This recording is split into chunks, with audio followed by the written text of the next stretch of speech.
Mas ontem, apesar da vitória, Mauro, tivemos uma péssima notícia em relação ao Mateuzinho, né? Naquela disputa de bola, ele até levou cartão amarelo, né? Mas deu ruim. Por quê? Ele realizou exames e diagnosticou aí uma fratura na tíbia da perna esquerda, informou aí o Flamengo logo após a vitória. Ainda sem saber se terá o Varela, que se recupera de uma lesão no pubis, né? E o Varela que não está treinando, ele não sequer fez a transição aí para o campo. E no próximo domingo, o Vitor Pereira ele pode ser obrigado a improvisar ali na ala direita. E aí muita gente pergunta, ué, por que não coloca o Wesley, que é lateral direito de ofício, né, da base?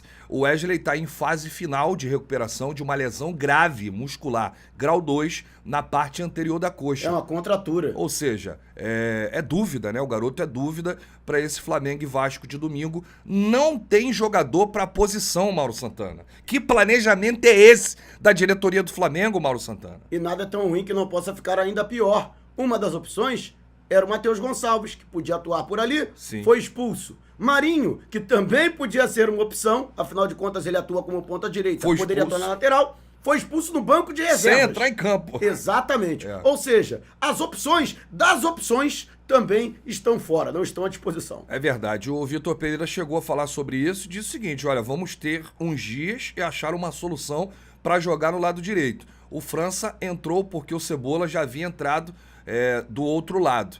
Ou seja, pode ter uma configuração aí de um jogador improvisado ali na posição, né, para fazer essa ala direita. O próprio Matheus França, que chegou a atuar ontem, e o Cebolinha, né? Não sei o que o Vitor Pereira vai fazer, mas essa questão cai muito na conta da diretoria, né, Mauro? Que achou que estava tudo bem com Varela e Mateuzinho e que não precisava contratar nenhum jogador para essa posição. Aliás, deixou o Rodinei, que era titular absoluto, sair de graça. que fez muita falta no início da temporada, nas principais competições. O Flamengo não tinha, assim, um jogador que a gente pudesse confiar, né? Nem o Varela, nem o Mateuzinho na Supercopa, na Recopa e também no Mundial. Aí o Rodinei foi embora, de graça. E eles não contrataram. Aliás, só trouxeram o Gerson como reforço. E outra coisa, né? Já era constatado com Varela, Mateuzinho e Wesley que o Flamengo precisava contratar alguém para a posição. E agora sim os 3 jogadores.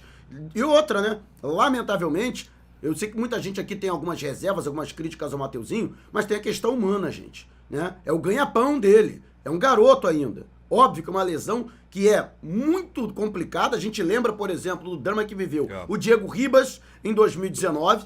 Ele vai precisar de bastante tempo para conseguir se recuperar, né? Uma fratura. Ele vai ficar um período inativo, sem conseguir realizar movimento, e isso vai prejudicar com certeza a temporada dele, né? E a gente torce para o seu pronto restabelecimento, independentemente de qualquer coisa. Primeiro, que é jogador do Flamengo, e segundo, que é uma questão humana, é um ser humano, e ele precisa, até mesmo porque é a sua ferramenta de trabalho. Mauro Santana, um outro problema que viralizou aí nos últimos dias foi o vazamento de escalação, né? Todo mundo aí atrás do X9, e ele foi perguntado na coletiva, o Vitor Pereira, sobre esse problema. Inclusive, foi a sua pergunta, né, Mauro? Exatamente, que fechou a coletiva de imprensa. Perguntei se incomodava a ele essa questão do vazamento das informações, excetuando-se o goleiro, todos os outros jogadores de linha, o X9 acertou, gabaritou. E o que tinha que ser feito internamente para coibir isso. E ele confirmou que realmente incomoda, porque isso dá vantagem ao adversário, ele vai continuar, independentemente do vazamento de informações, ele vai continuar realizando o trabalho dele, mas sim que algo precisa ser feito internamente, isso soa até como uma cobrança à diretoria, que tem que ser feito algo, tem que ser identificado o X9, que o X9 tem que ser X9ado para poder impedir que o vazamento de informações continue acontecendo. É mais uma incompetência aí da diretoria que não consegue encontrar. Eu fico pé da vida, Mauro Santana, porque com o Jorge Jesus não tinha isso, né? O Jorge Jesus tirava todo mundo, ninguém do Flamengo participava, era ele e a sua comissão, ele não queria ninguém. Então o treino era restrito a ele e ao seu corpo técnico, à sua comissão técnica. E agora a gente não sabe, né? Porque a gente não tá lá vivendo o dia a dia. Mas cadê o Marcos Braz, que é o vice de futebol, que tem que ter pulso para descobrir aí esse e outros problemas? Tem que resolver, porque já estamos entrando aí na metade da temporada. Já passou esse lá, tá no início da temporada, estamos resolvendo ainda, não.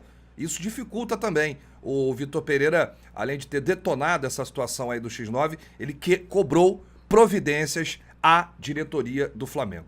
O Vitor Pereira falou também, Mauro, sobre esse esquema com 3 zagueiros, né? Ele disse o seguinte, olha, os 3 zagueiros não serão para todos os jogos. Às vezes vamos jogar assim, às vezes não. Depende do adversário e daquilo que nós pretendemos no jogo. Olha, se contra o Vasco... Eu acho isso ruim. Se contra o Vasco ele jogou com 3 zagueiros, se pegar um Palmeiras então ele vai botar 10 zagueiros. Se pegar o Real Madrid vai ser 10 goleiros, só um jogador na linha. Mas o Real Madrid pode esperar que a sua hora vai chegar, né? A gente não sabe quando. Se daqui a 5, 10 anos, 50 anos... Não, tem Mundial ainda esse ano, filho. É verdade. Eu acredito no Mengão, filhote. Olha aqui, Mauro.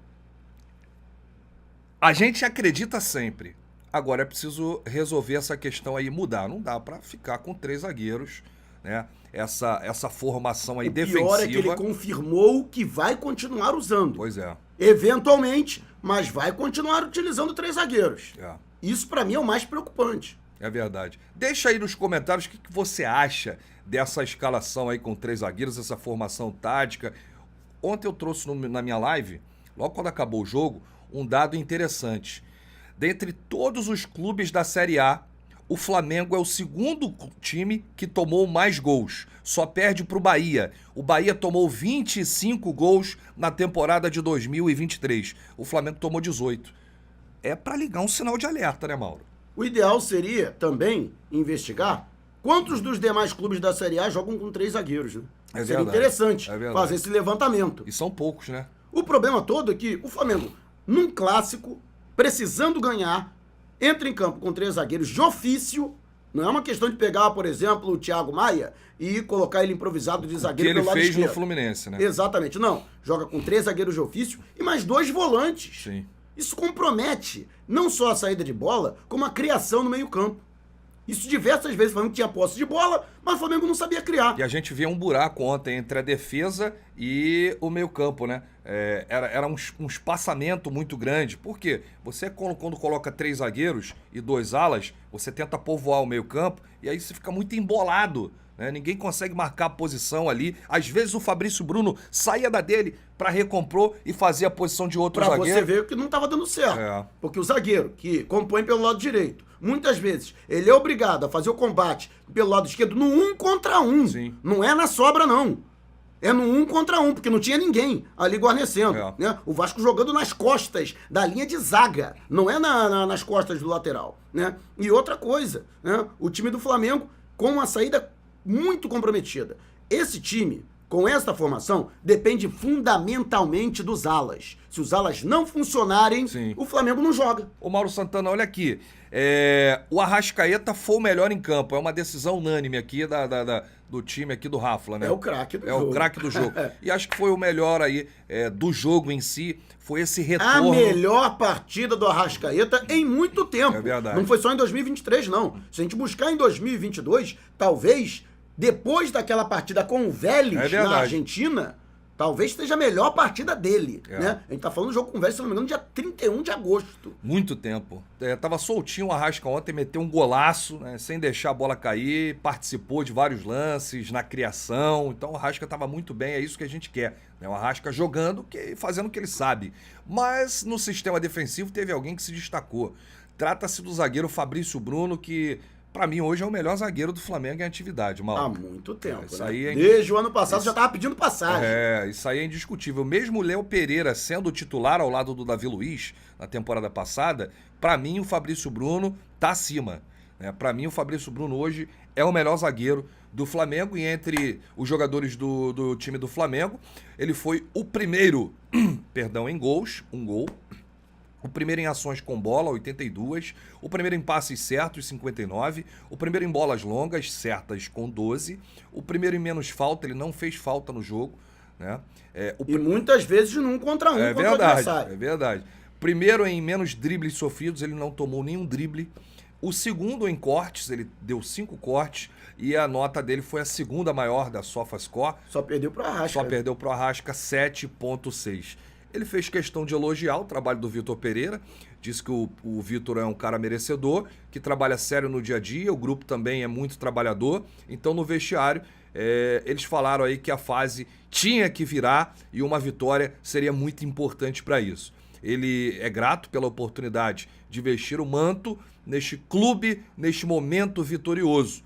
E disse que está aqui para acertar e errar, é natural, mas sempre dando o máximo por essa camisa. Gol importante, feliz, descansar, pois o grupo merece, pois batalharam, correram e se dedicaram.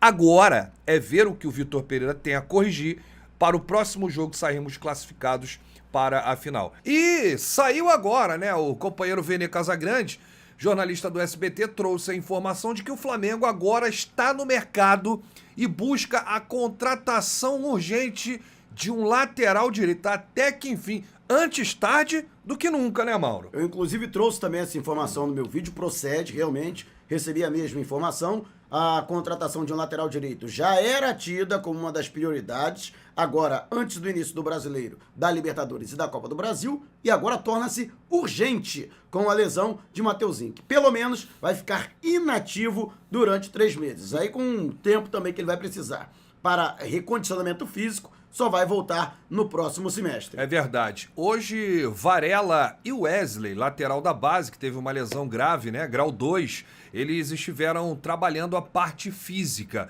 mas ainda não tem presença confirmada no clássico de domingo contra o Vasco. E aí o técnico Vitor Pereira pode fazer aí algumas invenções, né? Cebolinha é o candidato para atuar na ala direita. Meu Deus.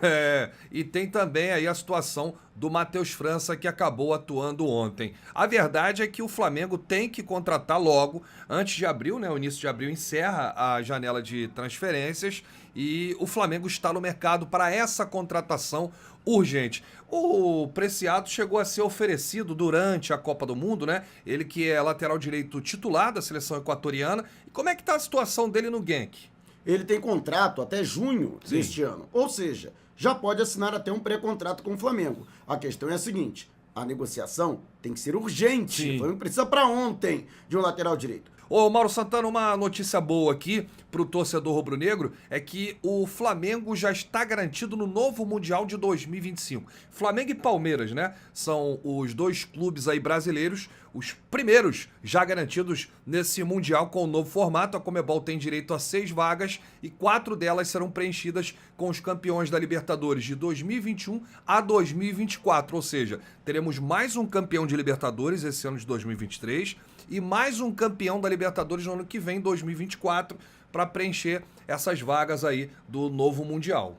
Exatamente, é uma limitação por parte da Conmebol. Apenas 2 clubes por país podem participar, ou seja, necessariamente aí 3 países, no máximo, né, no mínimo, sendo contemplados com essas 6 vagas. A menos que, por exemplo, um outro brasileiro conquiste a Libertadores em 2023 e 2024. Ainda não está definido como essas outras 2 vagas serão preenchidas. Sim. O mais provável é que a Conmebol utilize o ranking da entidade, o ranking histórico da entidade, para indicar os 2 outros postulantes a essa vaga. E como a entidade anunciou aí que os campeões continentais entre 2021 e 2024 terão vagas garantidas, o Palmeiras foi o campeão da Libertadores de 2021, então ele já está garantido, e o Flamengo, campeão da Libertadores de 2022, também já está garantido, hein, Mauro? Agora eu fico imaginando, se o Flamengo for campeão da Libertadores de 2023, ou, sei lá, o Palmeiras for campeão da Libertadores de 2024, vai ficar só entre Palmeiras e Flamengo, e aí a Conmebol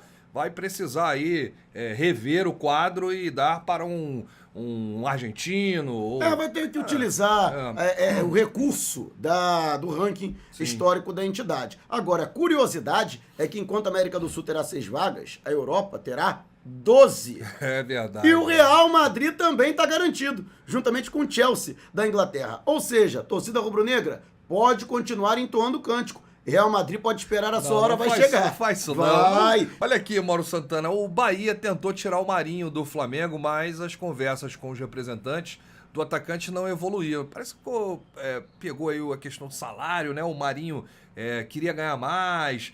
A questão era a seguinte, o Marinho, ele queria receber do Bahia o restante do equivalente do resto do... Até dezembro. Até dezembro, que ele teria recebido do Flamengo de salário. É. E aí foi esse negócio aí. Aí travou, né, o negócio. Não é bem assim, né? Ou seja, ele queria ir pro Bahia, mas continuar recebendo o salário que ele tinha no Flamengo. Calma aí. Aí é mole, né, compadre? Aí Malandragem pouca, malandragem meia. O Bahia chegou a procurar o Flamengo. O Flamengo até se interessou, né, de fazer um negócio, de vender o Marinho, porque a proposta chegou na casa de 8 milhões. Os dois pra 8 milhões, né, a proposta. E aí, mais do que o Flamengo pagou pelo Santos, né, quando o Marinho esteve no Santos. Mas aí, sem acordo, o Bahia não voltou a procurar o Flamengo e, no atual momento, a negociação segue travada. O Flamengo tem interesse em negociar o Marinho com o Bahia. O Bahia City pode voltar a procurar o Flamengo, o staff do atleta, mas nesse momento a negociação segue travada, até porque o foco do Flamengo era o Santos, né, com o menino lá, com o Ângelo. E aí, como não deu certo a negociação com o Ângelo, ficou aí nesse meio tempo também as conversas com o Bahia, o Flamengo não respondeu, agora o Bahia que não procurou mais o Mengão, Mauro. Mas a situação é a seguinte também, tem que saber se o próprio Marinho quer sair. Porque olha só, o cara recebe em dia, né? O Flamengo tem condição de pagar o altíssimo salário. Outros clubes também se interessaram pelo Marinho. E desistiram quando descobriram o quanto ele recebia no Flamengo. Internacional, São Paulo. Alto, né? Exatamente. Cruzeiro. Então, obviamente, o jogador tá no Flamengo, tá recebendo em dia, tem estrutura, você sairia do Flamengo? Ô, Mauro Santana, o grande problema é que o Marinho não é aproveitado, o Vitor Pereira não é muito fã do futebol do Marinho, ele não tem entrado nos jogos. Essa que é a verdade. O cara é expulso até no banco. Pô. E vai ficar mais um jogo sem entrar em campo contra o Vasco domingo. Ele tem que cumprir suspensão. Então, quer dizer, a gente não sabe qual é o futuro do Marinho no Flamengo, né? Porque com o Vitor Pereira ele vai encontrar bastante dificuldade.